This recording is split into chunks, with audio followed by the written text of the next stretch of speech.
नमस्कार दोस्तों, स्वागत है आपका अपने YouTube channel bio of by Virendra sir पर। दोस्तों, हमने 19वें लेसन के कुछ टॉपिक पढ़ लिए थे, जिसमें लास्ट टॉपिक था हमारा जैविक कृषि का आर्थिक व पारिस्थितिकी महत्व। आज के वीडियो में हम इसके आगे के टॉपिक पढ़ेंगे। जो साथी नए जुड़े हैं वे कृपया करके हमारे YouTube channel bio of by Virendra sir को लाइक, शेयर एवं सब्सक्राइब अवश्य करेंगे। चलिए स्टार्ट करते हैं। आज का हमारा टॉपिक है मिश्रित कृषि। मिश्रित कृषि, हाँ जी। मिश्रित कृषि से तात्पर्य है कि इसमें एक फार्म पर विभिन्न प्रकार के कृषि कार्य, यानी एक ही फार्म हाउस है, इसके ऊपर विभिन्न प्रकार के कृषि कार्य, जैसे भाई दुग्ध पालन के लिए जैसे गाय भैंस भी हमने इसी कृषि फार्म पे पाल ली। इसके अलावा दुग्ध उत्पादन के लिए, मुर्गी उत्पादन के मांस के लिए मुर्गियां यहाँ पे पाल ली, सूअर पालन कर लिया, यहीं पे फसलें भी बो रखी हैं। इसके अलावा अन्य कृषि कार्य अगर एक ही फार्म हाउस पर की जाए तो ऐसी कृषि को हम मिश्रित कृषि कहते हैं।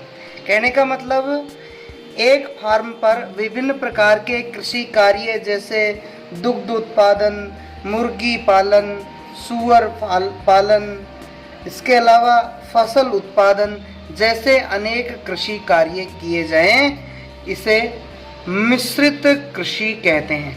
देखिए, मिश्रित कृषि, मिश्रित शस्योत्पादन एक अगला टॉपिक आएगा, इसमें अंतर है। मिश्रित कृषि का मतलब होता है कृषि के साथ साथ अन्य कार्य जैसे दुग्ध पालन है, मुर्गी पालन है, सूअर पालन है, ये करना। इसके अलावा जैसे शहद उत्पादन के लिए मधुमक्खी पालन है, ये सभी कार्य एक साथ किए जाएं तो वो मिश्रित कृषि कहलाता है। दूसरा होता है मिश्रित शस्योत्पादन। यहाँ पे एक ही खेत में एक से अधिक फसलों को बोया जाएगा, फसल एक साथ बोई जाती है। हाँ, तो मिश्रित कृषि किसे कहेंगे? यानी एक फार्म पर विभिन्न प्रकार के कृषि कार्य जैसे दुग्ध उत्पादन, मुर्गी पालन, मधुमक्खी पालन, सूअर पालन, अन्य कृषि कार्य जैसे एक साथ एक ही जगह पे संपन्न किए जाए तो उसे हम मिश्रित कृषि कहते हैं। मिश्रित कृषि के अंतर्गत कुछ तंत्र हैं जो स्थापित किए जाते हैं। मिश्रित कृषि के अंदर कुछ तंत्र हैं जो स्थापित किए जाते हैं। नंबर 1, खाद्य पदार्थ या चारा उत्पादन तंत्र। खाद्य पदार्थ या इसको चारा उत्पादन तंत्र भी कहते हैं। हाँ भाई, इसके अंतर्गत खाद्य फसलें जैसे खाने के लिए काम में ली जाएंगी, चावल है, चावल के अलावा भाई गेहूं, मक्का, चारे की फसलें हैं, ये तो खाद्य फसलें हो गई भोजन के रूप में। चारे की फसलें जैसे रिजका, ज्वार,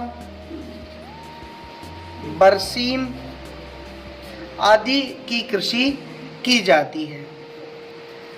दूसरा हमारा बिंदु आता है कृषि वानिकी तंत्र। कृषि वानिकी तंत्र, इसमें वृक्षों के साथ साथ फसली पौधों की कृषि भी की जाती है। इसमें कृषि वानिकी का मतलब है जैसे हमारी कोई एग्रीकल्चर भूमि है तो हमने यहाँ पे जैसे कतार में वृक्ष लगा दिए, ऐसे ये वृक्ष लगा दिए। अब इन वृक्षों के बीच बीच में यहाँ पे हम कृषि कार्य करेंगे, यहाँ कृषि कार्य किया जाएगा और कतार में ये क्या हो गए? वृक्ष। तो कृषि वानिकी यानी कृषि के साथ साथ वनों को भी हम बढ़ावा देते हैं। अगला आता है उद्यान पशु चारणिक तंत्र। उद्यान पशु चारणिक तंत्र, यानी इसमें फल वाले वृक्षों के साथ साथ घास का उत्पादन किया जाता है। यानी फल वाले पौधे बोए, फल उत्पादन के लिए पौधे हमने बो दिए, अब बीच बीच में जो घास उगती है उस घास का उत्पादन किसके लिए किया जाता है? पशुओं के चारे के लिए किया जाता है।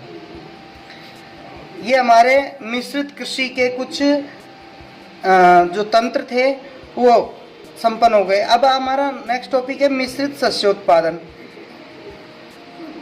मिश्रित शस्योत्पादन, अभी अपन ने ये देखा था मिश्रित यानी एक साथ कई भाई फसल, और शस्योत्पादन का मतलब है कई फसलें। यानी खेत में, कहने का मतलब क्या है, एक खेत में एक साथ एक से अधिक फसलों की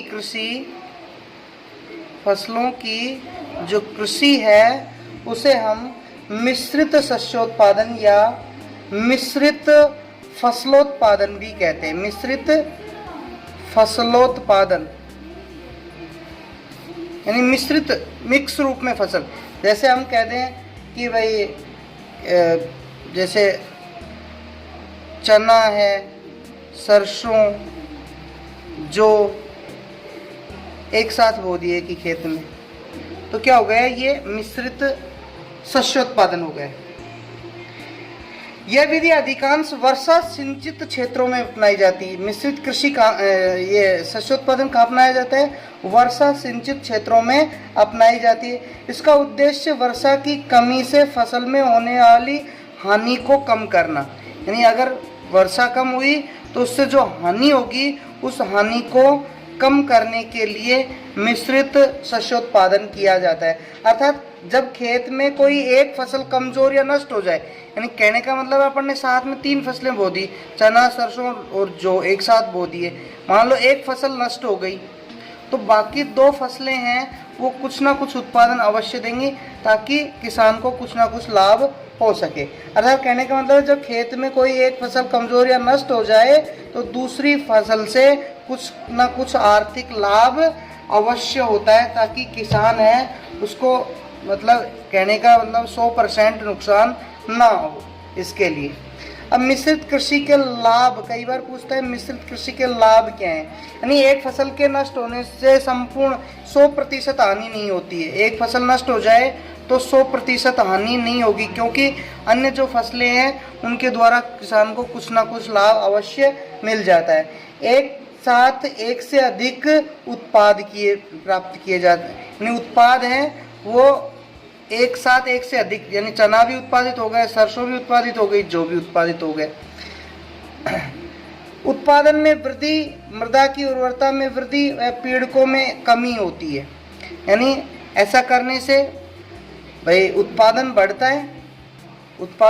है, साथ साथ में मृदा की उर्वरा शक्ति बढ़ती है, मृदा की उर्वरा शक्ति है वो भी बढ़ती है और पीड़कों में कमी आती है।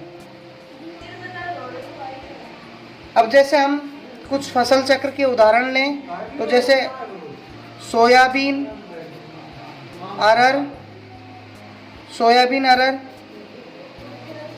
मक्का, उड़द, इसके अलावा मूंगफली के साथ सूरजमुखी बो दें। गेहूं के साथ जैसे हमने सरसों या चना बो दिया, गेहूं के साथ सरसों बो दी। ये सभी किसके उदाहरण हैं? मिश्रित फसलोत्पादन या मिश्रित शस्योत्पादन के। नेक्स्ट टॉपिक है हमारा फसल चक्र। फसल चक्र,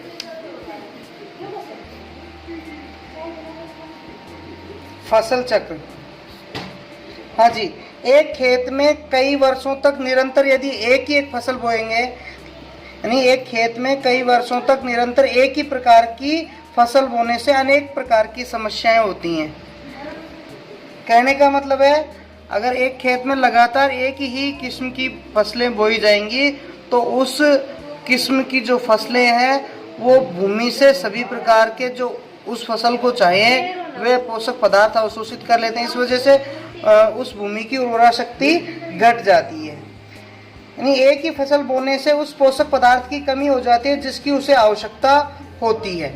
जिसकी जैसे गेहूं अपन ने बो रहे हैं तो गेहूं की जिस तत्व की या जिस पोषक पदार्थ की गेहूं को आवश्यकता है, लगातार इसका यूज करेंगे तो भूमि के अंदर उस पोषक पदार्थ की क्या हो जाती है, कमी हो जाती है। इस कारण मृदा जन्य रोग उत्पन्न हो जाते हैं। फसलों में क्या उत्पन्न हो जाते हैं, अनेक प्रकार के मृदा जन्य रोग हो जाते हैं। इन रोगों से बचने के लिए खेत में प्रतिवर्ष बदल कर, एक ही खेत में, जैसे एक खेत है, इस खेत में प्रतिवर्ष बदल कर अलग अलग प्रकार की जो फसलें हैं वो बोई जाती हैं। और एक ही खेत में प्रतिवर्ष अलग अलग प्रकार की फसलें बोए जाने को हम क्या कहते हैं, फसल चक्र कहते हैं। क्योंकि जो भिन्न भिन्न किस्म के पौधे होते हैं उन्हें अलग अलग खनिज पदार्थ की आवश्यकता होती है। अब फसल चक्र के रूप में एक वर्षीय फसल चक्र भी अपनाया जाता है, द्विवर्षीय फसल चक्र भी अपनाया जाता है और त्रिवर्षीय फसल चक्र भी अपनाया जाता है। जैसे एक वर्षीय फसल चक्र की हम बात करें तो एक वर्षीय, जैसे पहले साल में ये प्रथम वर्ष और ये दूसरा वर्ष। पहले साल में जैसे मक्का बोया तो दूसरे साल में सरसों बो दिया। मक्का अलग भाई किस्म का है, अर्थात अलग कुल का पौधा है, और सरसों अलग कुल का पौधा है, तो इन दोनों की आवश्यकताएं डिफरेंट हैं। तो इस वजह से भूमि की उर्वरा शक्ति बनी रहती है। जैसे चावल बो दिया, मूंग बो दिया अगले साल में, तो इस तरह से भूमि की उर्वरा शक्ति लगातार क्या रहेगी, बनी रहेगी। द्विवर्षीय फसल चक्र में, द्विवर्षीय फसल चक्र में देखो, जैसे एक साल मक्का बोया, फिर जैसे सरसों बो दी, फिर जैसे गन्ना बो दिया, और फिर उसके बाद में जैसे मेथी बो दी। तो ये द्विवर्षीय फसल चक्र हो गया।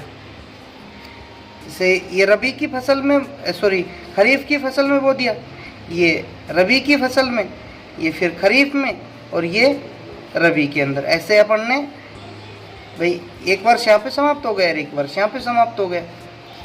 तो ये द्विवर्षीय फसल चक्र अपनाया गया है।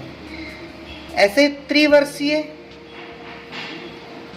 त्रिवर्षीय के अंदर जैसे चावल बोया, फिर गेहूं बो दिया, मूंग बो दिया, सरसों, गन्ना, बरसीम।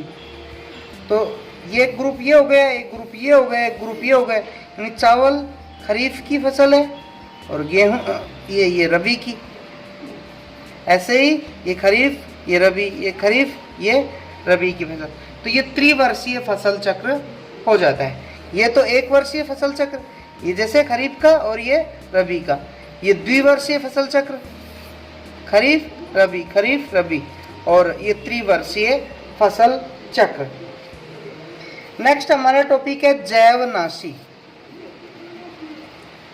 जैवनाशी, हाँ जी, वे जंतु या पादप फसलों को क्षति पहुंचाते हैं। यानी वे जंतु या पादप जो फसलों को क्षति पहुंचाते हैं क्या कहलाते हैं, पीड़क कहलाते हैं। वे पादप या फिर जंतु जो फसलों को नुकसान पहुंचाते हैं या क्षति पहुंचाते हैं क्या कहलाते हैं, पीड़क कहलाते हैं। क्या कहलाते हैं, पीड़क कहलाते हैं।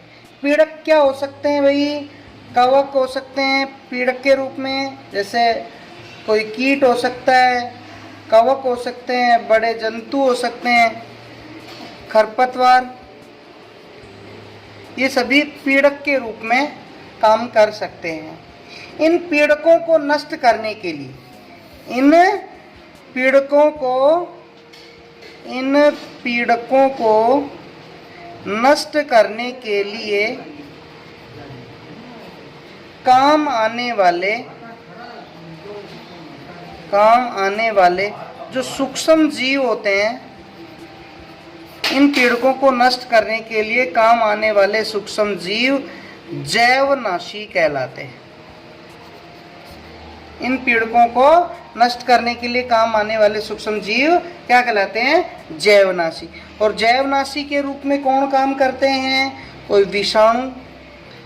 विषाणु या जीवाणु, कवक, प्रोटोजोआ,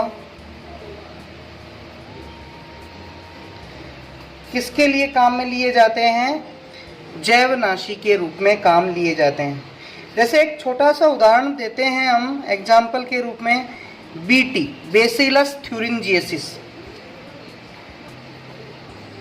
बेसिलस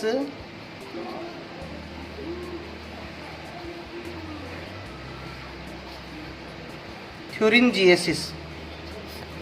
ये जो बेसिलस थ्यूरिंजिएसिस है, ये एक बैक्टीरिया है, एक क्या है? जीवाणु है। इस जीवाणु के अंदर एक कीटनाशी प्रोटीन पाई जाती है। क्या पाई जाती है? कीटनाशी प्रोटीन, जिसको हम क्राई प्रोटीन कहते हैं। क्या कहते हैं?